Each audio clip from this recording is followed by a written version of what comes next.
बिस्मिल्लाहिर्रहमानिर्रहीम। अस्सलाम वालेकुम डियर स्टूडेंट्स। तो लास्ट लेक्चर में हम बच्चों एक्सरसाइज 7.1 को कंप्लीट कर चुके हैं। आज इंशाल्लाह हम स्टार्ट करने वाले हैं एक्सरसाइज 7.2। ठीक है, तो हमने कुछ डेफिनेशंस पढ़ी थी बच्चों और वेक्टर्स की कुछ क्वेश्चंस भी हमने सॉल्व किए थे। ठीक है, तो आज हम इंशाल्लाह उसी जो कॉन्सेप्ट है उसी को कंटिन्यू करने वाले हैं। तो एक्सरसाइज 7.2 का क्वेश्चन नंबर 1 है बच्चों, let a is equal to 2, 5, b is equal to -1, 1, c is equal to 2, -6, find A B. तो बच्चों ए बी फाइंड करने का हम तरीका ऑलरेडी सीख चुके हैं। कैसे आप फाइंड करते हो, पॉइंट बी में से पॉइंट ए को माइनस कीजिए, साथ में आई और जे लगा दीजिए। तो चलिए यहाँ पे बी में से ए को अगर आप माइनस करें तो बी क्या है, -1, 1, 2, 5 ए है। तो आपने क्या करना है, -1, -2 करेंगे बच्चों और फिर साथ में आई लिख देंगे। सिमिलरली वाई कंपोनेंट में से वाई को माइनस कीजिए, तो बच्चों ये 1 - 5 आ जाएगा, 1 - 5 इंटू जे। तो ये आ गया -3i -4j। दैट्स इट बच्चों, ए बी फाइंड करने का आपने यही तरीका सीखा हुआ है। ठीक है, उसके बाद बच्चों कह रहा है कि 2ab minus C B find कीजिए।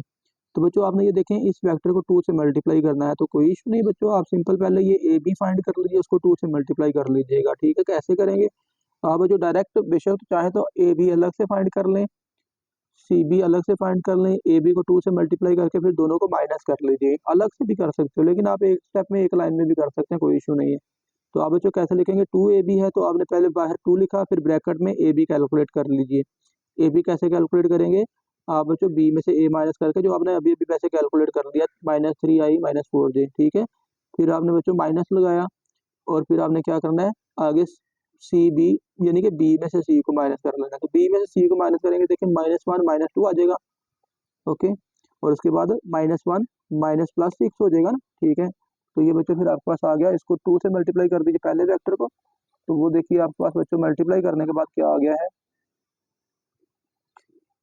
2 इंटू -3i -4j। ये आपने ए बी पहले भी फाइंड किया। ठीक है, फिर माइनस बच्चों लगाइए और आप ये जो आप -1 -2 करेंगे तो -3, तो ये 1 + 6 आपके पास 7 आ जाएगा। ठीक है, तो पीछे माइनस है तो बच्चों ये साइन चेंज कर दीजिए अगले, और ये वाले 2 से भी अंदर मल्टीप्लाई कर लीजिए। तो 2 3 बार 6 माइनस का 6, 2 4 बार 8 माइनस का 8। ठीक है, और उसके बाद बच्चों ये साइन चेंज हो गया, माइनस माइनस प्लस 3i और ये -7j। ओके बच्चों, तो ये आ गया -6i + 3i, तो ये बच्चों आ गया -3i -15j। ठीक है, तो दैट्स इट बच्चों, -8 -7 जब आप करेंगे -15 आ जाएगा। उसके बाद बच्चों आपसे कह रहा है कि आपने करना क्या है, आपने सी बी -2ca फाइंड करना है। तो इसमें आप एक काम ये भी कर सकते हो कि आप 2 को पहले कॉमन निकाल लें, 2 को कॉमन निकाल लें, फिर सी बी -ca कर लें और फिर बाद में 2 को अंदर मल्टीप्लाई कर लें, या डायरेक्ट 2 से मल्टीप्लाई भी कर सकते हैं जैसे हमने किया हुआ है, पहले ही 2 से मल्टीप्लाई कर लें। ओके बच्चों, तो आप फाइंड करेंगे बच्चों सी बी। तो सी बी कैसे फाइंड करेंगे बच्चों, आप पॉइंट बी में से ए को माइनस करेंगे। ठीक है, तो चले मैं यहाँ पे सी बी है तो मैं यहाँ पे ए बी सी तीनों पॉइंट लिख देता हूँ। तो पॉइंट ए है बच्चों आपके पास 2 5, बी पॉइंट है बच्चों आपके पास -1 1, सी पॉइंट है बच्चों आपके पास, सी पॉइंट है 2 -6। ठीक है, तो ये बच्चों पॉइंट आपने इनको माइंड में रख के तो देखिए सिंप्लीफिकेशन कर लीजिए। सी बी है तो बच्चों आपने बी में से सी को माइनस करना है, -1 -2 हो जाएगा, साथ में आई 1 प्लस सी बी सी कर रहे हैं। ठीक है, बी में से सी को माइनस करना है, जरा देखिएगा, -1 -2। ठीक है, फिर 1 -6 प्लस 6 हो गया, साथ में जे आ गया। ठीक है, फिर -2 ये वाला, और फिर बच्चों आपने सी ए यानी कि ए में से सी को माइनस करना है। तो 2 -2 आई 5 -6 तो +6 हो गया, 5 + 6 इंटू जे। तो बच्चों आप ये ब्रैकेट के अंदर जो है सिंप्लीफिकेशन कर लीजिए, -3i + 7j और ये -2 इंटू ब्रैकेट में है 0i + 11j। तो बच्चों आपने इनको बाहर वाले 2 को अंदर मल्टीप्लाई कर लेना है।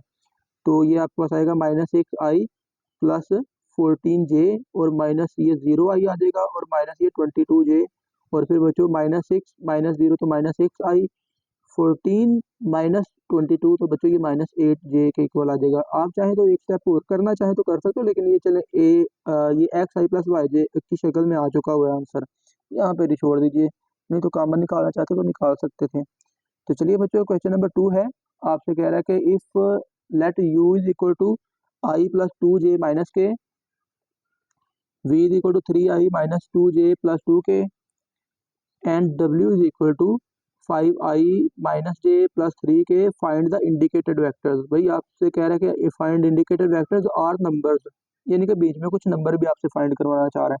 चलें, तो पहले नंबर पे क्या लिखा हुआ है, u plus 2v plus w। तो आपने सिंपल इसमें क्या करना है, u करना है प्लस v को 2 से मल्टीप्लाई कर दीजिए, प्लस कर लेना है, फिर w को उसमें ऐड कर देना। तो सिंपल दे देखिए, सिंपल एडिशन है तो आप एडिशन इजीली कर सकते हैं।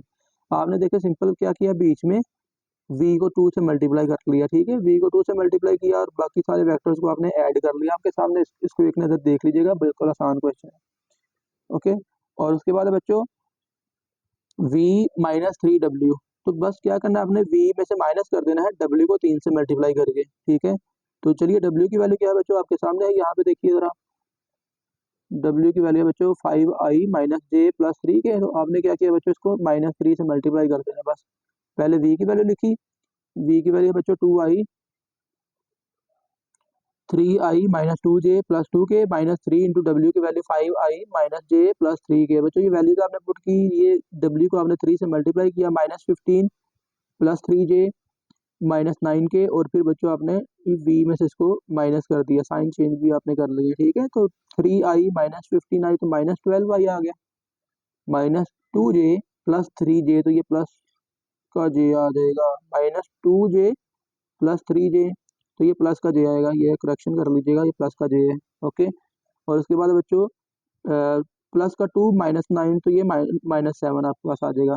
ओके बच्चों, तो नेक्स्ट अब नंबर 3 पे है, जो कि बड़ा इंपॉर्टेंट क्वेश्चन भी है। ये शॉर्ट क्वेश्चन के पॉइंट ऑफ व्यू से बोर्ड में कई दफ़ा रिपीट हो चुका है। इसमें कहता है कि absolute value of 3v plus w। तो बेसिकली आपसे पता है यहाँ पे क्या कह रहा है, आपसे कह रहा है भाई आपने वेक्टर पहले फाइंड करना है 3v प्लस w, फिर उसकी आपने एब्सोल्यूट वैल्यू यानी कि मैग्नीट्यूड भी फाइंड करनी है।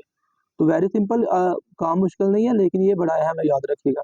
पहले तो आप 3v प्लस w फाइंड करें, कैसे फाइंड करेंगे, v को 3 से मल्टीप्लाई कीजिए, v आपने लिखा बच्चों 3i minus 2j plus 2k, और फिर आपने लिखा प्लस w की वैल्यू लिखी, v को आपने 3 से मल्टीप्लाई किया, 3 3 बार 9 और 3 2 बार 6 और 3 2 बार 6 यहाँ पे भी आ गया। फिर आपने बच्चों इसको w में ऐड कर दिया, तो ये आपके पास क्या आ गया, 3v प्लस w। और फिर आपने क्या किया, इसकी बस एब्सोल्यूट वैल्यू यानी कि इसकी मैग्नीट्यूड आपने फाइंड कर लेनी है। तो कैसे मैग्नीट्यूड फाइंड की है आपने लास्ट एक्सरसाइज में, पहले एक्स कंपोनेंट का स्क्वायर, फिर प्लस लगाए, और माइनस 7 वाई कंपोनेंट का स्क्वायर, फिर प्लस, और फिर जो है जेड कंपोनेंट 9 का स्क्वायर आपके पास बच्चों आ जाएगा, ठीक है।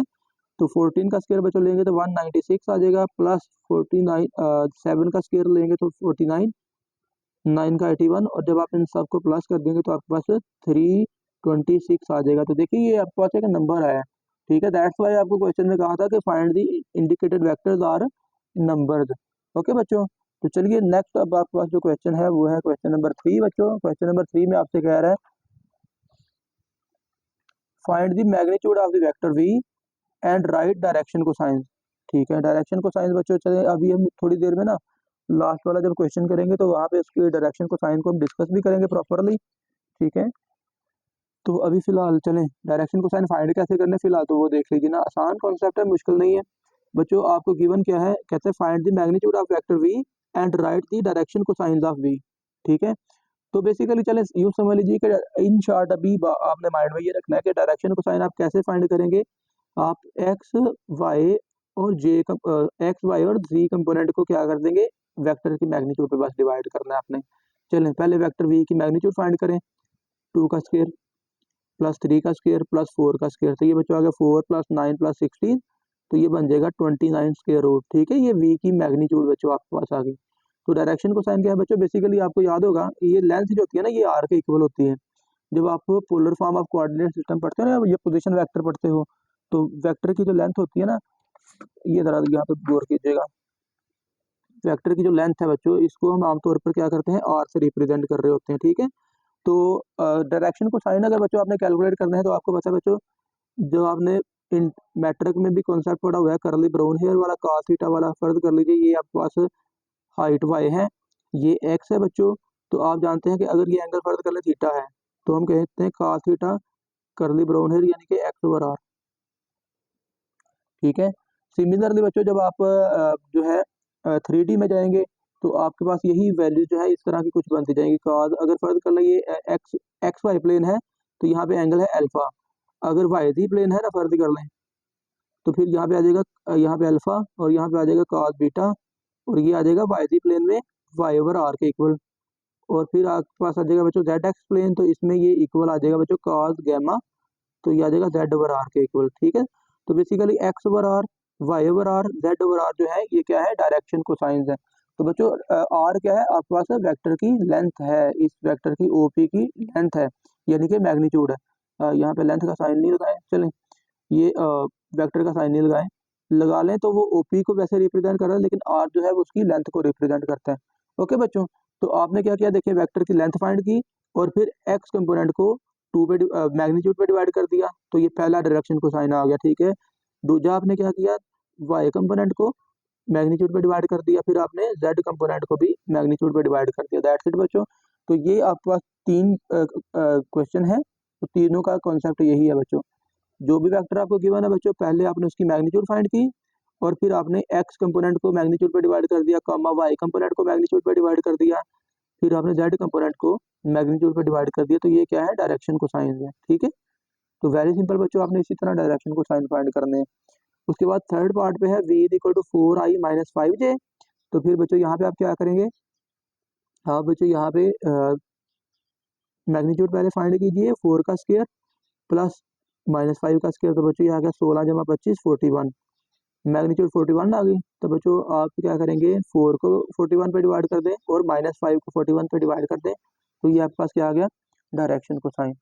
ओके हो गया बच्चों। और इसके बाद बच्चों ये बड़ा इंपॉर्टेंट एक शॉर्ट क्वेश्चन है, question number 4, find alpha so that absolute value of alpha i plus alpha plus 1j plus 2k is equal to 3। Absolute value, ये देखें साथ में ना वर्टिकल लाइन आपको नजर आ रही है, तो ये एब्सोल्यूट वैल्यू को रिप्रेजेंट कर रही है, यानी कि बेसिकली ये जो वेक्टर है ना बीच में लिखा हुआ बच्चों, इस वेक्टर की आपने लेंथ फाइंड करनी है। ठीक है, तो सोल्यूशन में क्या लिखेंगे बच्चों, since absolute value of alpha i plus alpha plus 1j plus 2k is equal to 3, तो बच्चों आप इसकी लेंथ कैसे फाइंड करेंगे, अल्फा का स्क्वायर पता है ना, मैग्नीट्यूड आपने कैसे फाइंड करनी है, आई कंपोनेंट के साथ जो भी है आई का कोफिशिएंट का square plus coefficient of J square plus coefficient of के स्क्वायर इज इक्वल टू 3 है बच्चों। तो चलिए ब्रैकेट के स्क्वायर रूट के अंदर जो सिंप्लीफिकेशन है पहले वो कर लें, या डायरेक्ट स्क्वेयरिंग भी आप पहले ही स्टेप में स्क्वेयरिंग भी कर सकते हो, कोई इशू नहीं है। तो ये बचा देगा alpha square A square plus 2ab plus B square और 2 का स्क्वायर 4 आपके पास आ जाएगा। ठीक है, ये स्क्वायर आपने ओपन कर लिया a प्लस बी का होल स्क्वायर वाला फार्मूला लगा के। फिर बच्चों ये alpha square plus alpha square आपके पास आ गया 2 alpha square, 2 alpha 1 plus 4 5 is equal to 3 बच्चों। ठीक है, तो फिर आपने क्या करना बच्चों, इसकी स्क्वेयरिंग कर लीजिए। स्क्वेयरिंग जब आप करेंगे तो स्क्वायर रूट ऊपर से कैंसिल हो जाएगा बच्चों, तो फिर ये आपके पास क्या आ गया, प्लस 5, तो 3 का स्क्वायर 9 हो जाएगा, 3 का स्क्वायर 9, तो इसको लेफ्ट साइड पे शिफ्ट कीजिए तो ये -9 बच्चों आ जाएगा, और 5 -9 करेंगे तो -4 बच्चों आ जाएगा। ठीक है, फिर आप निकालने वाले नेक्स्ट स्टेप में 2 कॉमन, 2 कॉमन निकालिए बच्चों, तो ये आएगा alpha square plus alpha minus 2, alpha square plus alpha minus 2 is equal to 0। Okay बच्चों, फिर आपने करना क्या है बच्चों, आपने बस 2 को उस तरफ ले जाकर डिवाइड करके खत्म कर दीजिए, और फिर बच्चों alpha square plus alpha minus 2 की फैक्टराइजेशन कर लीजिए, तो 2 1 2, 2 और 1 का पेयर बन जाएगा बच्चों। तो आप लिखेंगे alpha square plus 2 alpha minus 2 is equal to 0। तो अल्फा कॉमन निकालिए तो अल्फा प्लस 2, -1 कॉमन निकालिए तो alpha plus 2 is equal to 0 बच्चों आ जाएगा। Alpha plus 2 bracket alpha -1 is equal to 0।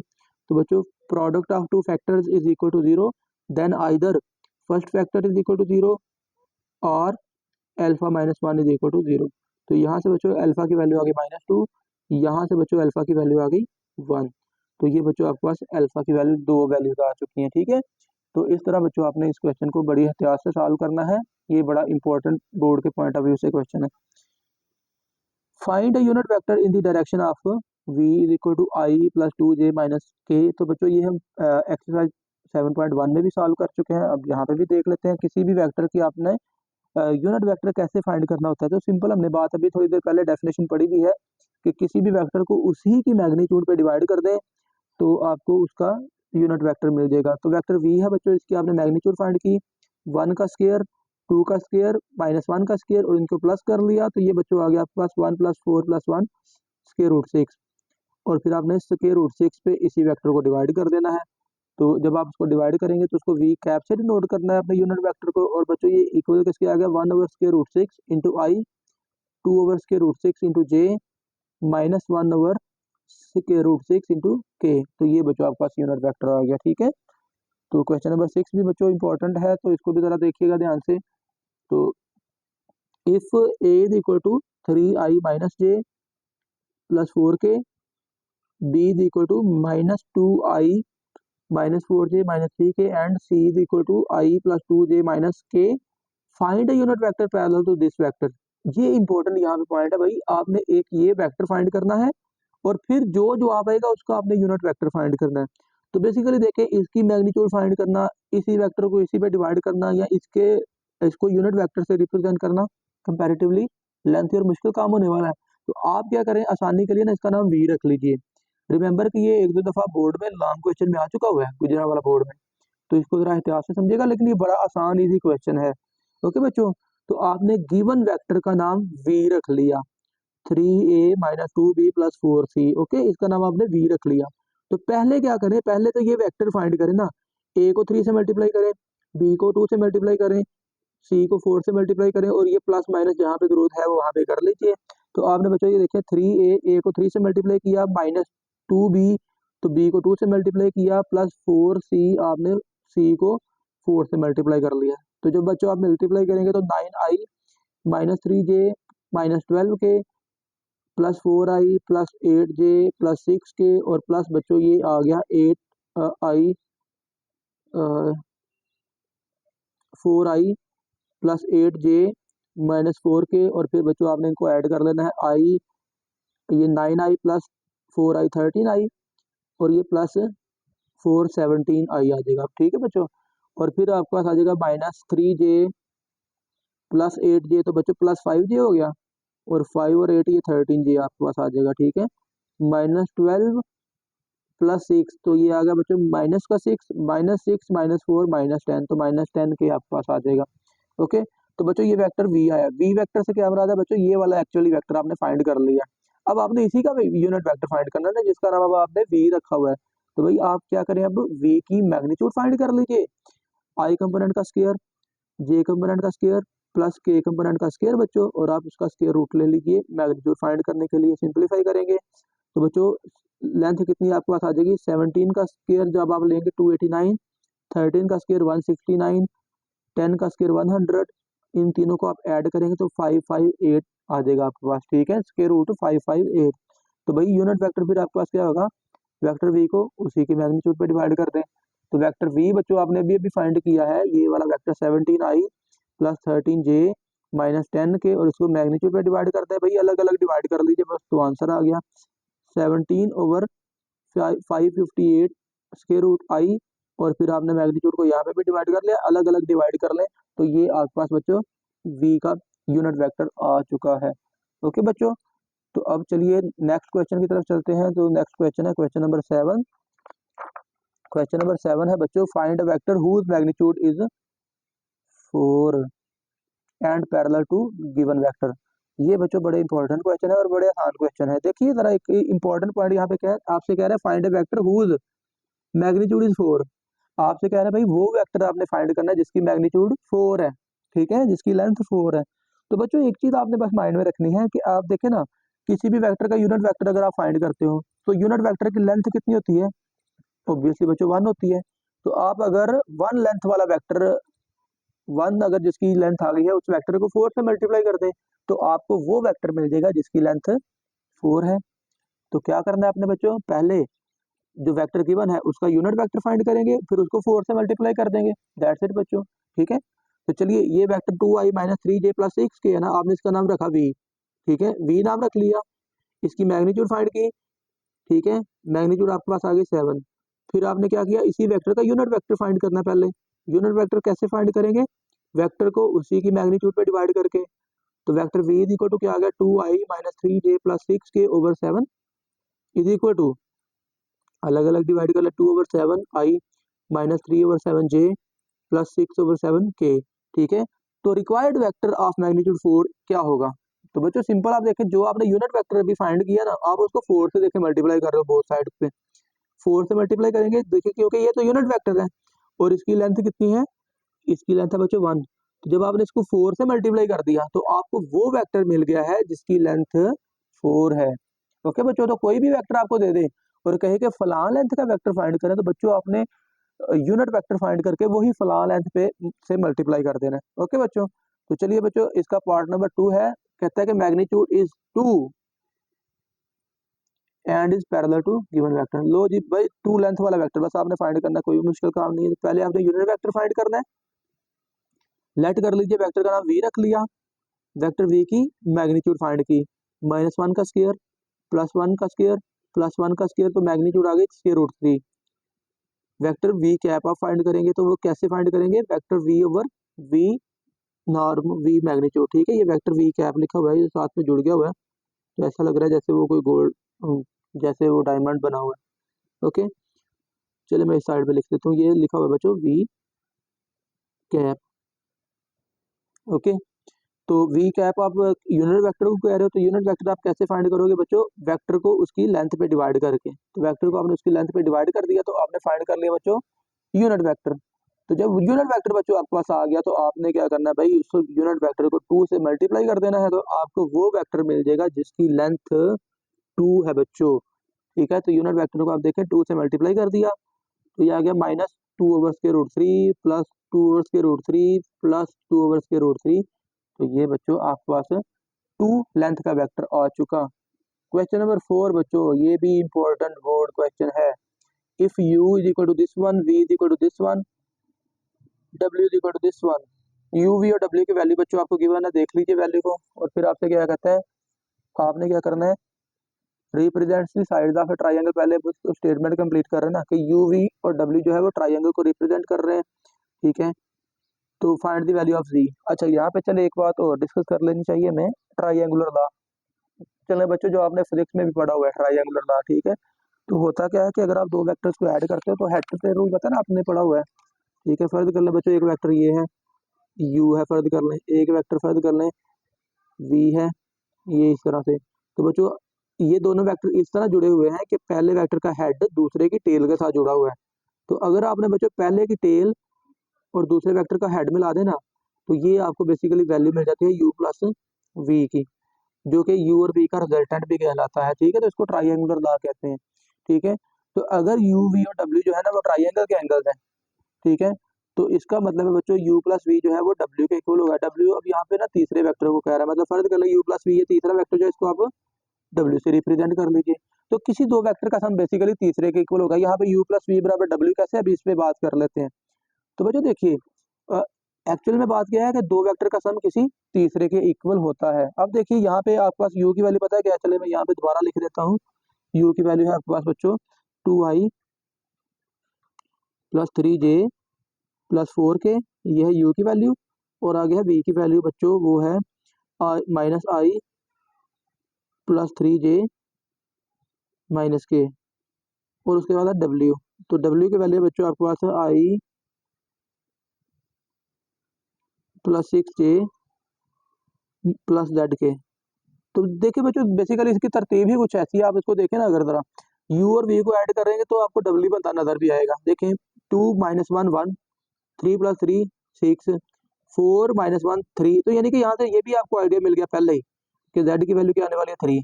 देखें z की वैल्यू आपको 3 आने वाली है। ठीक है ना, तो बेसिकली देखें होना क्या है ट्राइंगुलर लॉ में भाई, जो किसी दो वेक्टर का सम किसी तीसरे के इक्वल होगा। इन दिस केस, इस केस में बच्चों u + v = w है। In this case u + v = w है, लेकिन ये शर्त नहीं है कि u + v = ही w होगा। पॉसिबल है किसी क्वेश्चन में v + w = u आ जाए। ठीक है, एंड सो ऑन। तो चलिए बच्चों, तो आपने लिखा since u v and w represent the sides of A triangle, so u + v = w, u + v बराबर आ जाएगा w के। तो बच्चों आपने u की वैल्यू पुट की, आपने बच्चों v की वैल्यू पुट की, बराबर w की वैल्यू पुट कर दी।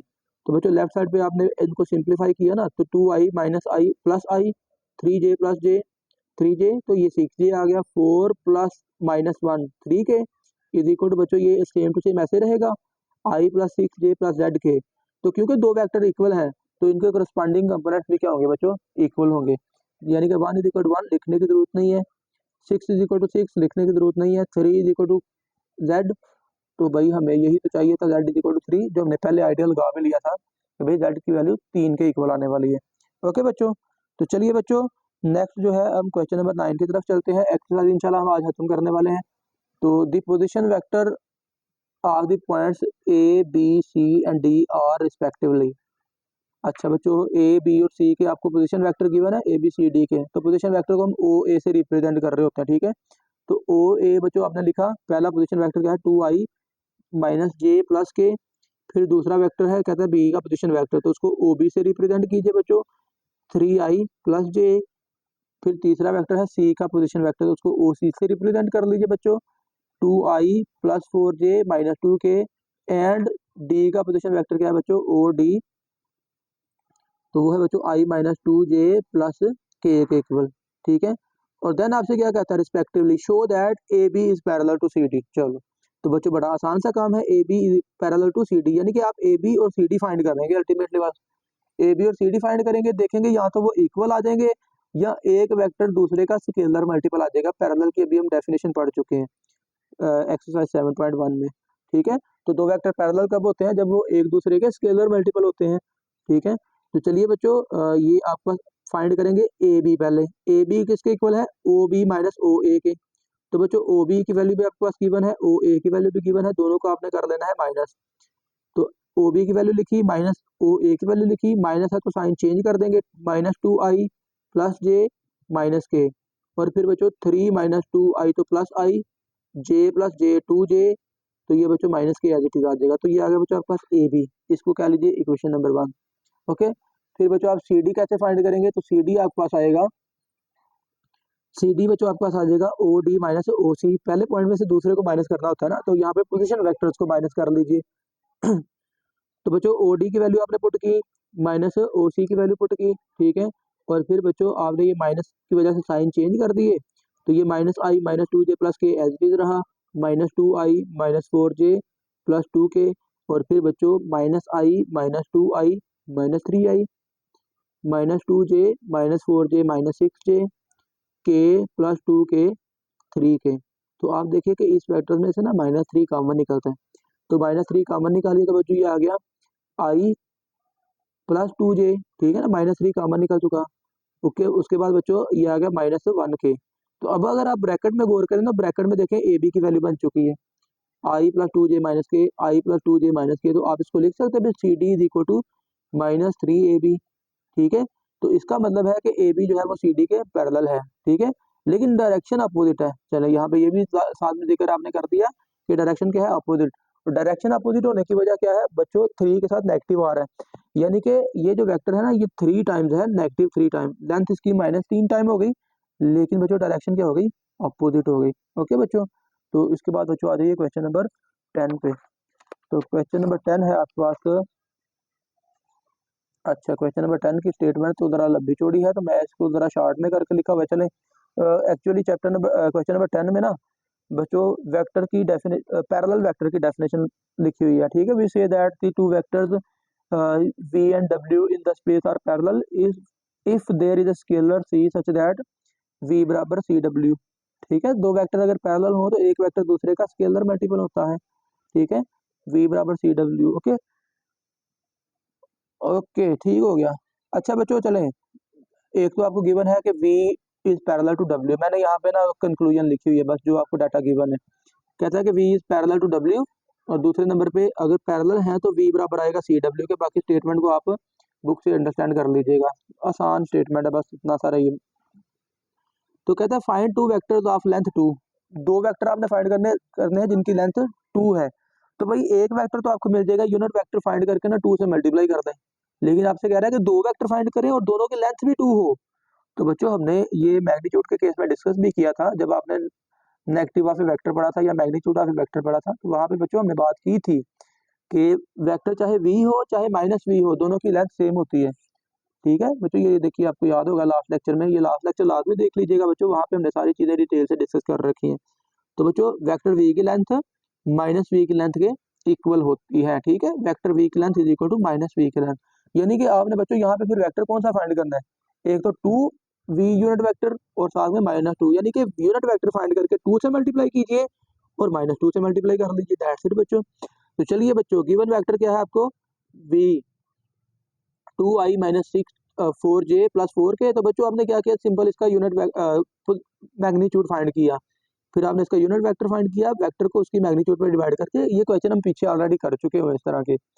तो यूनिट वेक्टर फाइंड किया बच्चों, वी कैप फाइंड किया, फिर आपने कहना है कि भाई two vectors length of length 2 parallel to v are 2v and -2v cap. अब देखिए ना, आपने क्या किया, बस वी कैप को 2 से मल्टीप्लाई कर दिया और -2 से मल्टीप्लाई बस कर देना, ठीक है। तो चलिए बच्चों 2 से मल्टीप्लाई कर दीजिए। तो आपने इसको बच्चों वी कैप को 2 से मल्टीप्लाई कर देना है और वी कैप को -2 से मल्टीप्लाई कर देना है। सारा क्वेश्चन आपकी नजर से गुजर चुका है, देख लीजिएगा। हम इस तरह के 2-3 क्वेश्चन पहले कर चुके हैं डिस्कस, ठीक है बच्चों। उसके बाद पार्ट बी है, find constant alpha a so that the vectors v and w are parallel. भाई अगर ये पैरेलल है तो इसका मतलब है v बराबर सी डब्ल्यू होगा। ये क्वेश्चन में आपको खुद ही डिफाइन किया हुआ है क्वेश्चन की स्टेटमेंट में, ये गिवन है बच्चों, याद रखिएगा, ठीक है। एक तो क्योंकि ये पैरेलल है, एक रीजन ये भी है कि ये पैरेलल है, दूसरा आपको ये एक्चुअली उसने स्टेटमेंट खुद दे दी है कि v बराबर सी डब्ल्यू है, ठीक है बच्चों। तो चलिए आप v की वैल्यू बच्चों पुट कीजिए, i minus 3j plus 4k, ठीक है। और उसके बाद बच्चों बराबर सी डब्ल्यू, तो डब्ल्यू आपके पास है ए I plus 9j minus 12k। तो बच्चों सिंपल आपने क्या करना है, राइट साइड पे सी को मल्टीप्लाई कीजिए, सी A I 9cj minus 12ck। Okay बच्चों, तो क्योंकि दो वेक्टर इक्वल हैं तो इनके कोरस्पॉन्डिंग कंपोनेंट्स भी क्या होंगे, इक्वल होंगे बच्चों। इनके कोरस्पॉन्डिंग कंपोनेंट्स भी इक्वल होंगे क्योंकि दो वेक्टर्स इक्वल हैं। ओके, तो लो बच्चों, इसके बाद आपने क्या करना है, इसके आई कंपोनेंट को आई कंपोनेंट का इक्वल रखिए, 1 is equal to c a minus 3 is equal to 9c, 4 is equal to minus 12c। Basically आपको पहले दो से ही वैल्यू मिल जाती है, तो दैट्स वाई वो मेंशन करने की जरूरत नहीं है। तीसरा देखिए जरा, जब आपने बच्चों -3 बराबर 9c लिखा ना, तो ये 9 इधर आकर डिवाइड हो गया, तो सी की वैल्यू मिल गई -1/3। इसको 1 में सेट कर लीजिए, तो -1/3 इंटू ए आ जाएगा, सी की जगह पे -1/3 लगा दिया, क्रॉस मल्टीप्लाई करिए बच्चों, तो ये 3 1 जार 3, तो ये माइनस भी इधर आ गया, तो ए की वैल्यू आ गई -3, दैट्स इट बच्चों, यही आंसर है आपके पास। ओके हो गया। तो बस आपने क्या किया बच्चों, वेक्टर्स को मल्टीप्लाई किया है सी के साथ और फिर दोनों के करस्पॉन्डिंग कंपोनेंट्स को इक्वल कर लिया है। लो जी बच्चों, पार्ट सी है इसका, find A vector of length 5। चलो ये तो अभी अभी नहीं है, देखे पीछे ही क्वेश्चन है, आपको नजर आ गया लेंथ 2 वाला वेक्टर, ठीक है। अब यहाँ पे कह रहा है कि of length 5 in the direction opposite. अच्छा, डायरेक्शन बस अपोजिट है, तो आपने क्या करना है बच्चों, यूनिट वेक्टर फाइंड करके ना -5 से मल्टीप्लाई करना है, ठीक है। बेसिकली 5 से मल्टीप्लाई करें या -5 से मल्टीप्लाई करें, लेंथ दोनों की सेम होगी, लेकिन यहाँ पे कह रहा है कि डायरेक्शन अपोजिट है, तो भाई आपने -5 से फिर मल्टीप्लाई करना है। देखिए बच्चों, मैग्नीट्यूड फाइंड की, यूनिट वेक्टर फाइंड किया, ठीक है, -5 से मल्टीप्लाई कर दिया, ये आंसर है बच्चों। ये दोनों क्वेश्चन देखिए आमने सामने हैं और हमने पीछे भी कुछ क्वेश्चन इस तरह के कर लिए हैं, ठीक हो गया बच्चों। तो चलिए बच्चों यहाँ पे भी आ जाइए, अब डी पे आ जाए फिर। तो डी में है बच्चों, find a and b so that the vector this one and this one are parallel. चलें, ये भी हमने, ये देखें बच्चों, ये भी डी भी आपके सामने ही है, ये वाला बी और डी देखें, ये दोनों एग्जैक्टली एक जैसे हैं, ठीक है। तो आपने पहले का नाम वी रख लिया वेक्टर का नाम, ठीक है, दूसरे का नाम डब्ल्यू रख लिया, और क्योंकि वी और डब्ल्यू क्या है पैरेलल, तो इसका मतलब है वी बराबर सी डब्ल्यू। तो देखिए आपके सामने सारा कुछ यही है, ठीक है। तो वी बराबर सी डब्ल्यू बच्चों, तो वी की वैल्यू पुट की is equal to c into W की वैल्यू पुट की। फिर बच्चों आपने क्या किया, सी को अंदर मल्टीप्लाई किया, C A I plus C B J minus 2ck। और क्योंकि दो वेक्टर्स इक्वल हैं तो इनके करस्पॉन्डिंग कंपोनेंट्स भी क्या होंगे, इक्वल होंगे। तो 3 बराबर सी ए लिखा बच्चों आपने, -1 बराबर सी बी लिखा आपने, 4 इज इक्वल टू -2c लिख लिया बच्चों आपने। और ये लास्ट वाली जो स्टेटमेंट है ना बच्चों, यहाँ से आपको ना सी की वैल्यू क्या मिल जाएगी, -2। ये -2 इधर आके डिवाइड हो गया ना, तो -2 मिल गई। तो इसको आपने इक्वेशन 1 और 2 में बस सेट कर देना, सी की जगह पे लगा दिया -2, तो बच्चों ये -2 इधर आके डिवाइड हो गया, तो ए की वैल्यू क्या आ गई बच्चों आपके पास, -3/2। यहाँ पे जब 2 लगाएंगे तो बच्चों ये 2 इधर आके डिवाइड हो गया, तो बी की वैल्यू क्या आ गई 1/2। तो चलो बच्चों, यही तो आपने दो वैल्यू फाइंड करनी थी। तो देखिए कितना आसान सा क्वेश्चन है। ओके बच्चों, तो इसके बाद आ जाइए क्वेश्चन नंबर 11 पे। तो क्वेश्चन नंबर 11 है बच्चों, find the direction cosine of the given vector. चलें, डायरेक्शन कोसाइन तो हम पहले भी फाइंड कर चुके हैं, ठीक है। ये तो हमने क्वेश्चन नंबर आई थिंक 3 किया, हाँ जी, क्वेश्चन नंबर 3 में डायरेक्शन कोसाइन बच्चों हमने फाइंड किया है। चलें ये अभी देख लीजिए एक नज़र फिर से, तो आप इसको खुद करिएगा। क्वेश्चन नंबर 3 और ये सेम है, ठीक है। मैं यहाँ पे लिख देता हूँ same as question number 3। Okay, तो चलिए बच्चों, आपने करना क्या है, मैग्नीट्यूड फाइंड कीजिए और एक्स कंपोनेंट को एक्स पे डिवाइड कर मैग्नीट्यूड पे डिवाइड कर दीजिए, वाई कंपोनेंट को मैग्नीट्यूड पे डिवाइड कीजिए, जेड कंपोनेंट को भी मैग्नीट्यूड पे डिवाइड कर लीजिए, ठीक है। तो दैट्स इट बच्चों, ये आपके पास डायरेक्शन को साइंस आ जाएंगे, ठीक है। दूसरा पार्ट भी सेम एज इट इज बच्चों, आपको वेक्टर वी गिवन है, आपने क्या किया बच्चों, वेक्टर की मैग्नीट्यूड फाइंड की और फिर कोफिशिएंट ऑफ आई को लेंथ पे डिवाइड किया, फिर कोफिशिएंट ऑफ जे को लेंथ पे डिवाइड किया, कोफिशिएंट ऑफ के को लेंथ पे डिवाइड कर देना बस आपने, ठीक है। नंबर 3 पे है बच्चों पी क्यू, कहता है कि पी क्यू के डायरेक्शन को साइन फाइंड करना है। बस इसमें फर्क ये आ गया कि पहले आपने वेक्टर पी क्यू फाइंड करना है।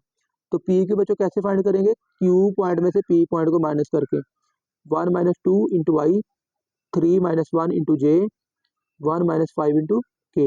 ओके हो गया बच्चों, तो ये आ गया minus I plus 2 J minus 4 K. और उसके बाद बच्चों क्या करने वाले हो आप, इस वेक्टर की लेंथ फाइंड करेंगे, -1 स्क्वायर प्लस 2 स्क्वायर प्लस -4 का स्क्वायर। ओके बच्चों, तो -1 का स्क्वायर 1, 2 का स्क्वायर 4, 4 का स्क्वायर 16 और ये आ जाएगा 21, ठीक है। तो लेंथ कितनी आ गई आपके पास, स्क्वायर रूट 21। और अब आप क्या करें बच्चों, इनको जो आपके पास पी क्यू वैक्टर है ना, इसके कोफिशिएंट्स को आप लेंथ पे डिवाइड कर दीजिए, -1 over square root 21, 2 over square root 21, -4 over square root 21। तो ये क्या है बच्चों, डायरेक्शन कोसाइन, ठीक है। अच्छा बच्चों, ये आगे आ गया एक इंपॉर्टेंट रिजल्ट। चलें ये डायरेक्शन कोसाइन वाला कॉन्सेप्ट भी यहाँ पे आ गया, ठीक है। हम नहीं चले, अभी थोड़ी देर पहले बात भी इस पे कर ली है, चलें अब फिर से इस पे बात कर लेते हैं। ये क्वेश्चन ये इंपॉर्टेंट है, शॉर्ट क्वेश्चन बच्चों आपसे पूछा जाता है, prove that cos square alpha plus cos square beta plus cos square gamma is equal to 1।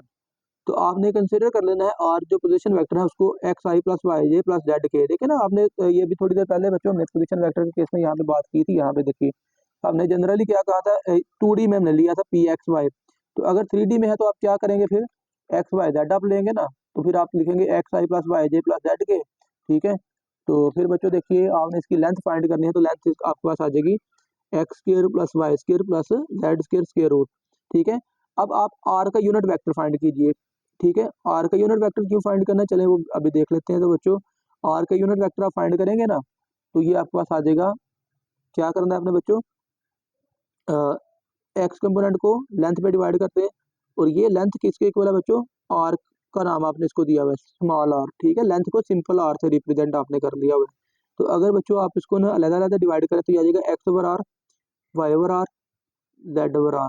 और बच्चों हमने ये बात थोड़ी देर पहले की भी है, ठीक है, कि cos अल्फा बराबर x over r in x y plane, cos beta is equal to y over r in y z plane, और जेड एक्स प्लेन में cos gamma is equal to z over r. तो basically यही क्या है, direction को science है, ठीक है।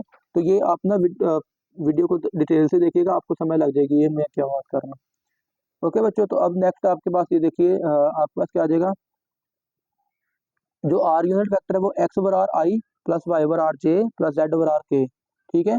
अब ये ट्राइंगल ओ ए पी चले हमने सिर्फ 2D में बनाई है इन एक्स वाई प्लेन, ठीक है। इन एक्स वाई प्लेन है, ये बात माइंड में रखिएगा, ये एक्स वाई प्लेन में है, ठीक है। अभी अभी थोड़ी देर पहले हमने ट्राइंगल डिस्कस भी की है। तो बच्चों इसमें हाइट जो है वो वाई बेस एक्स के इक्वल, ठीक है, और एंगल को अल्फा कह लीजिए। तो cos अल्फा बराबर आ जाएगा एक्स ओवर आर, करली ब्राउन हेयर, ठीक है ना, बेस इंटू हाइपोटेनियस, ठीक है। cos थीटा का रिलेशन क्या होता है, बेस इंटू हाइपोटेनियस, ठीक है। सिमिलरली बच्चों इन वाई जी प्लेन और जेड एक्स प्लेन में cos बीटा की वैल्यू आएगी वाई ओवर आर और cos गामा की वैल्यू आएगी जेड ओवर आर। तो अब बच्चों आपके पास जो नंबर्स आए हैं ना, cos alpha is equal to x over r, cos beta is equal to y over r, cos gamma is equal to z over r, ये क्या कहलाते हैं, are called direction cosine of OP. अब ये क्योंकि डायरेक्शन कोसाइन आ गए हैं ना, ठीक है। तो अब आप फर्ज कर लीजिए ये तो 3 वैल्यू आपके पास आई हैं, आप इनका स्क्वायरिंग भी कर लीजिए और इनको एडिंग भी कर ली ऐड भी कर लीजिए, cos स्क्वायर अल्फा जमा cos स्क्वायर बीटा जमा cos स्क्वायर गामा। तो आप क्या करें, cos स्क्वायर अल्फा की वैल्यू को पुट कीजिए, स्क्वायर ले लीजिए, एक्स ओवर आर का स्क्वायर, वाई ओवर आर का स्क्वायर, जेड ओवर आर का स्क्वायर, ठीक है। तो अब बच्चों ये आ गया x square over r square, y square over r square, z square over r square, LCM लेंगे आर स्क्वायर। तो ये बच्चों आ गया x square plus y square plus z square. और बच्चों ये आर की मैग्नीट्यूड फाइंड करने का मकसद ये था कि आपको जब ये देखें ना, ये आर की मैग्नीट्यूड बन गई है लेकिन स्क्वायर रूट के बगैर, तो इसको आप लिख सकते हो आर का स्क्वायर। तो ये आ गया आर का स्क्वायर और नीचे ऑलरेडी आर का स्क्वायर है, तो ये कट गए, ये बच्चे दोनों कट गए, तो आपके पास ये किसके इक्वल आ गया 1 के। तो यही बच्चों हमने प्रूव करना था, cos square alpha plus cos square beta plus cos square gamma is equal to 1। ठीक है, अच्छा उसके बाद ये बच्चों एक नोट है, इसको नोट कर लीजिएगा। इफ अल्फा बीटा, अच्छा alpha beta and gamma will be the direction angle of a single vectors if cos square alpha plus cos square beta plus cos square gamma is equal to 1।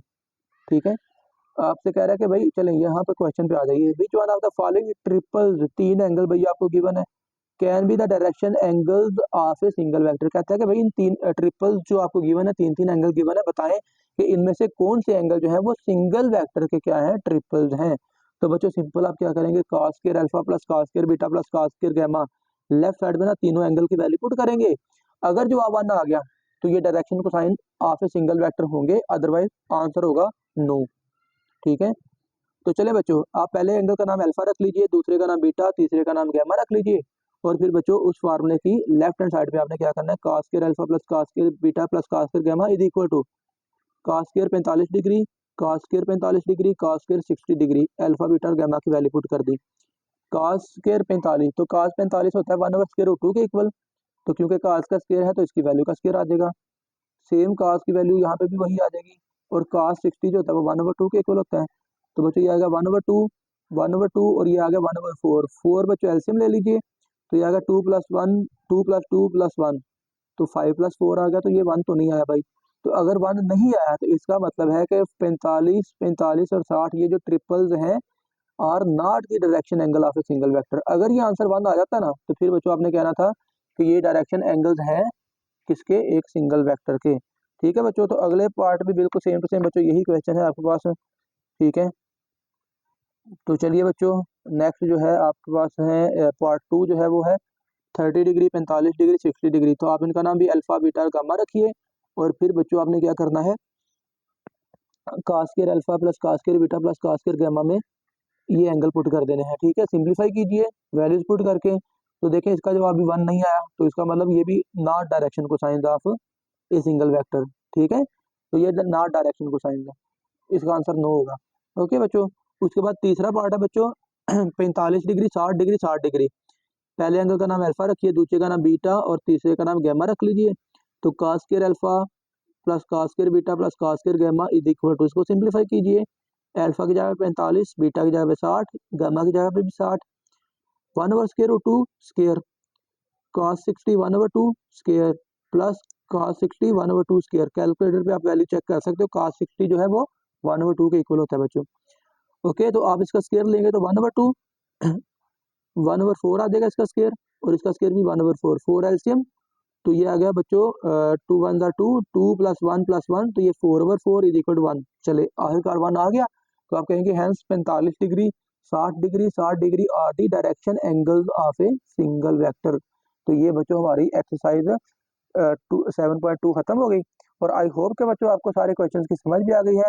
तो अगर बच्चों किसी question में doubt है तो आप हमें कमेंट सेक्शन में बता दीजिए, आपको सारा इंशाल्लाह डिटेल से एक्सप्लेन किया जाएगा, हर कमेंट का आपको इंशाल्लाह जवाब मिलेगा। और बच्चों चैनल को लाजमी सब्सक्राइब कर दीजिएगा, तो इंशाल्लाह हम नेक्स्ट वीडियो में एक्सरसाइज 7.3 की तरफ बात करने वाले हैं, जिसमें हम बात करेंगे स्केलर प्रोडक्ट, या जिसका दूसरा नाम है डॉट प्रोडक्ट। ठीक है बच्चों, तो तब तक के लिए अल्लाह हाफिज़।